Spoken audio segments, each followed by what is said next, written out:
ছয় সিটি কর্পোরেশনের প্রশাসক নিয়োগ নিয়ে ঢাকা ও সিলেট থেকে যোগ দিয়েছেন সহকর্মীরা। শুরুতেই চলে যাব নগর ভবনে, সেখান থেকে যোগ দিয়েছেন সহকর্মী আদিলুর রহমান। আদিলুর রহমান, সরকারের দায়িত্ব নেয়ার পর খুব দ্রুততম সময়ে আমরা দেখলাম যে 6 সিটি কর্পোরেশনে প্রশাসক নিয়োগ দেয়া হলো। বিশেষ করে যদি বলে ঢাকা উত্তর ও দক্ষিণে কি প্রতিক্রিয়া দেখছেন আপনি? দেখুন, আমি এই মুহূর্তে আছি ঢাকা দক্ষিণ সিটি কর্পোরেশনের নগর ভবনে। কিছুক্ষণ আগে আমি ঢাকা দক্ষিণ সিটির যারা কর্মকর্তারা আছেন এবং কর্মচারীরা আছেন তাদের সাথে আমি আসলে কথা বলেছিলাম।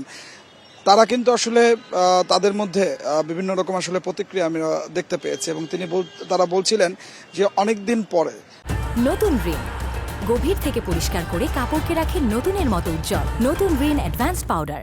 রাজনৈতিক সংশ্লিষ্টতা আছে এরকম একজন ব্যক্তিকে এখানকার প্রশাসক হিসেবে নিয়োগ দেওয়া হয়েছে। মূলত 5 আগস্টের পরে আপনি জানেন যে মেয়রদেরকে অপসারণ করার পরে এই দক্ষিণ সিটি কর্পোরেশন বা উত্তর সিটি কর্পোরেশনে প্রশাসক নিয়োগ দেওয়া হয়েছে। সেই প্রশাসকগণ তাদের অধিকাংশই ছিলেন কর্মকর্তা, অর্থাৎ সরকারের অতিরিক্ত সচিব যারা ছিলেন তারাই মূলত প্রশাসকের দায়িত্ব পালন করেছেন। তবে ঢাকা উত্তর সিটি কর্পোরেশনে মোহাম্মদ এজাজকে দায়িত্ব দেওয়া হয়েছিল, তিনি সরকারের সঙ্গে বা সরকারের কোনো কর্মকর্তা ছিলেন না।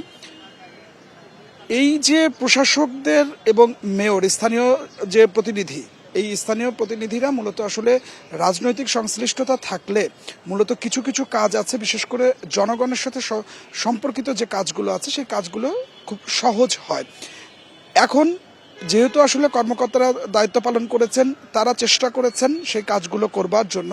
তবে এখন যেহেতু রাজনৈতিক সংশ্লিষ্ট কে এখানে প্রশাসক হিসেবে নিয়োগ দেওয়া হয়েছে, সেই কাজগুলো আরও অনেক বেশি ত্বরান্বিত হবে বলে কর্মকর্তারা মনে করছেন, কর্মচারীরা মনে করছেন এবং মাঠ পর্যায়ে যারা সিটি কর্পোরেশনের কর্মচারী আছে তারাও মনে করছে। একই সাথে নগরবাসী যারা আছে তারাও মনে করছে যে নতুন প্রশাসক হিসেবে দায়িত্ব পালন করেছেন সরকারের প্রতিনিধি এখানে দায়িত্ব পালন করবেন। সেক্ষেত্রে নগরের যে সমস্যাগুলো আছে সেগুলো তারা সমাধান করবেন। আপনাকে একটু জানিয়ে রাখি যে আজকে ঢাকার 2 সিটি কর্পোরেশনে যে প্রশাসকগণ নতুন নিয়োগ পেয়েছেন তারা কেউই আজকে নগর ভবনে আসছেন না। মূলত তারা স্থানীয় সরকার মন্ত্রণালয়ে দায়িত্বভার গ্রহণ করার পর তারা নগর ভবনে আসবেন। আমরা যেটি জানতে পেরেছি যে আগামীকাল 2 প্রশাসকই 2 নগর ভবনে আসবেন এবং এসে তাদের যে কার্যক্রমগুলো আছে সেই কার্যক্রমগুলো শুরু করবেন। এরই মধ্যে ঢাকা দক্ষিণ সিটি কর্পোরেশনের প্রশাসক হিসেবে যিনি নিয়োগ পেয়েছেন আব্দুল সালাম, তিনি গণমাধ্যমের সাথে কথা বলেছেন এবং তিনি জানিয়েছেন যে নাগরিক সমস্যাগুলো যেগুলো আছে সেইগুলোকে সামনে নিয়ে এসে তিনি সমস্যাগুলো দূর করবার চেষ্টা করবেন এবং নগরকে একটি পরিচ্ছন্ন নগর, সুন্দর নগর গড়বার জন্য যা যা করা দরকার সেগুলো তিনি করবেন। এবং একই সাথে আপনি জানেন যে এরই মধ্যে স্থানীয় সরকার নির্বাচন করবার জন্য কিন্তু নির্বাচন কমিশনও একরকম প্রস্তুতি নিতে শুরু করেছে। বিশেষ করে ঢাকার 2 সিটি কর্পোরেশন এবং চট্টগ্রাম সিটি কর্পোরেশনের নির্বাচন, কারণ আপনি জানেন যে এরই মধ্যে ঢাকার 2 সিটি কর্পোরেশনের মেয়রের মেয়াদ শেষ হয়ে গেছে আরও প্রায় বছর খানিক আগে এবং গতকালই চট্টগ্রাম সিটি কর্পোরেশনের মেয়াদ শেষ হয়েছে। তো এই সিটি কর্পোরেশনগুলোর নির্বাচন কিন্তু খুব দ্রুতই হবে বলে কিন্তু আমরা জানতে পারছি। এবং আজকে কিন্তু স্থানীয় সরকার মন্ত্রী মির্জা ফখরুল ইসলাম আলমগীর তিনিও কিন্তু আসলে জানিয়েছেন যে এই যে প্রশাসক নিয়োগ হয়েছে, এই প্রশাসক যাদেরকে নিয়োগ দেওয়া হয়েছে তাদের এখনকার যে কাজ সেই কাজ চলমান রাখা এবং ত্বরান্বিত রাখার জন্য প্রশাসকগণকে দায়িত্ব দেওয়া হয়েছে, নতুন প্রশাসকগণদের। তবে স্থানীয় সরকার যে নির্বাচনগুলো এগুলো কিন্তু আসলে কোনোটাই ধীরগতি হবে না, যথাসময়ে সব সিটি কর্পোরেশনেই নির্বাচন হবে, অন্যান্য যে স্থানীয় সরকার নির্বাচনগুলো সেগুলোও কিন্তু হবে। তো সব মিলিয়ে যেটি আসলে বলা যায় যে নতুন করে কিন্তু আসলে একদম আলোচনা তৈরি হয়েছে যে নতুন প্রশাসক যারা আসছে দায়িত্ব নিতে যাচ্ছেন তারা নগরকে আরও সুন্দরভাবে গড়ে তুলবেন, নগরের কাজ করবেন সবাইকে নিয়ে এবং যে সমস্যাগুলো আছে সেই সমস্যাগুলো দূর করবেন। তবে একটি বিষয় আপনাকে একটু বলে রাখি যে নতুন প্রশাসক ঢাকা 2 সিটি যদি আমি বিশেষ করে বলি যে তারা যখন আসলে দায়িত্ব নিচ্ছেন তখন নগরের বেশ কিছু চ্যালেঞ্জ তাদের সামনে চলে এসেছে। এর মধ্যে অন্যতম চ্যালেঞ্জটি আসলে হচ্ছে এই মুহূর্তে যেটি আমরা দেখতে পাচ্ছি যে মশক নিয়ন্ত্রণ, অর্থাৎ আদিলুর, আপনি সাথেই থাকুন। এবার আমরা চলে যেতে চাই সিলেট থেকে যোগ দিয়েছেন আমাদের সহকর্মী রানা মজুমদার। রানা, সিলেটে আব্দুল কাইয়ুম চৌধুরীকে প্রশাসক হিসেবে নিয়োগ দেওয়া হয়েছে, সে বিষয়ে প্রতিক্রিয়া তো জানতেই চাইবো। আর যেমনটি আদিলুর বলছে বলছিলেন যে ঢাকায় যে চ্যালেঞ্জগুলি অনেকগুলি চ্যালেঞ্জ রয়েছে, তার মধ্যে মশক নিধন অন্যতম, ডেঙ্গুর সিজন যেহেতু। আপনি একটু বলবেন সিলেটে কী ধরনের চ্যালেঞ্জ এই মুহূর্তে প্রশাসককে মোকাবিলা করতে হবে?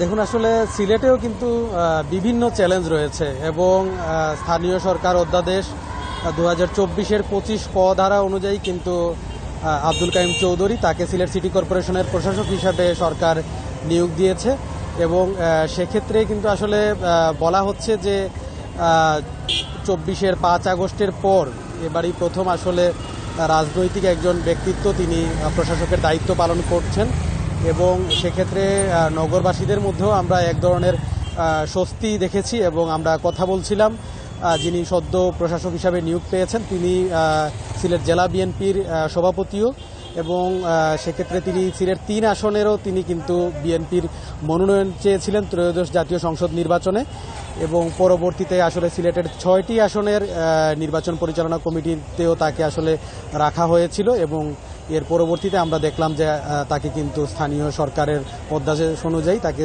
সিটি কর্পোরেশনের প্রশাসক হিসাবে তাকে কিন্তু নিয়োগ দেওয়া হয়েছে এবং এক্ষেত্রে আসলে নগরবাসীরা বলছেন যে এর আগে বিভাগীয় কমিশনার তিনি সিলেট সিটি কর্পোরেশনের প্রশাসক হিসাবে দায়িত্ব পালন করছিলেন।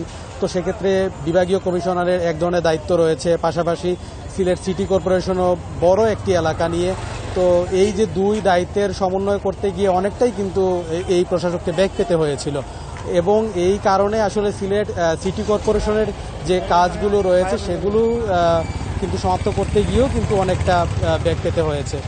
তো এখন আসলে নগরবাসীরা প্রত্যাশা করছেন যেহেতু নতুন করে প্রশাসক নিয়োগ দেওয়া হয়েছে এবং তিনি সিলেট সিটি কর্পোরেশনের দায়িত্ব পালন করবেন এবং যে অমীমাংসিত কাজগুলো রয়েছে সেই কাজগুলো তিনি কিন্তু সুচারুভাবে সম্পন্ন করবেন, এমনটি কিন্তু আসলে নগরবাসীদের প্রত্যাশা।